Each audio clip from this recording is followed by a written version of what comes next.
More fallout in Ferguson. 2 people were arrested today, 44 others arrested overnight, protesting the grand jury's decision to clear Officer Darren Wilson in the shooting of Michael Brown. Today, police showed off items they seized from the crowds during the riots. There was at least 1 handgun, along with an array of small projectiles. That includes a Molotov cocktail. The Brown family, they spoke publicly for the first time since the grand jury decision on the Today Show. While still pleading for peaceful protest, Michael Brown's parents say they are still fighting for justice, and they want Officer Darren Wilson held accountable. Michael Brown Sr. believes his son never tried to attack Wilson. For one, my son wouldn't. He respected law enforcement. 2, who in their right mind will rush or charge at a police officer that has his gun drawn? It sounds crazy.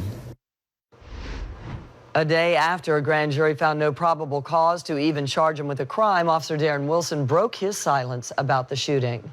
I paused and I again yelled, stop, you on the ground, giving him the opportunity to stop. And he ignored all the commands and he just kept running. The reason I have a clean conscience is because I know I did my job right. To see all of the documents the grand jury took into account to make their decision, you can go to WFLA.com. It's under the Popular Stories tab. Well, obviously, Ferguson, Missouri is going through some problems right now, but St. Petersburg experienced similar problems back in 1996. And some people here say that Ferguson could learn a lot from the St. Petersburg experience. News Channel 8's Jeff Patterson joins us now live in St. Petersburg with that part of this story. Jeff. Yeah, good evening, Keith. It happened just back in this area. A young black man shot by police after an encounter right on the street back here. Violence erupted after that, and a lot of people here say that Ferguson can learn more from this experience. This is Ferguson, Missouri this week. Violence in the streets, police cars on fire.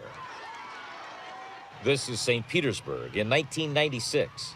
In both cases, the death of a young black man after an encounter with police sparked anger. I was here working, and next thing you know, it was a commotion. Melvin Hall owns Connie's Barbecue, a business at the center of the turmoil in 96. It just erupted from there, Since then, he's seen improvements. A new post office, a grocery store, and a credit union. People in Midtown started getting involved with community activities. They started going to meetings. They started to find up on things that was happening in the community, started voicing their opinion about what was going on, and we've seen a lot of changes. Reverend Manuel Sykes was here too. What do you think was learned here that people in Ferguson could benefit from? I think that what was learned here is that you can only push people so far. Sykes believes more can be done in St. Petersburg. This community, this property is just as profitable, or can be, as any other place. The city of St. Petersburg has invested more than $100 million in community projects. Sykes is concerned that effort isn't continuing. $100 million, if you break that down, you'll find out what the improvements were. People need more than islands and sidewalks. And where did the work go? Did it go to the residents? Did it empower and employ them? No. Yeah, Reverend Sykes told me that a community development project that would have helped in this area was recently vetoed by the governor. He would like to see more investment in this area, more jobs for the people who live here to avoid a repeat of the past. Keith? All right, Jeff Patterson reporting live in St. Petersburg. Thanks, Jeff.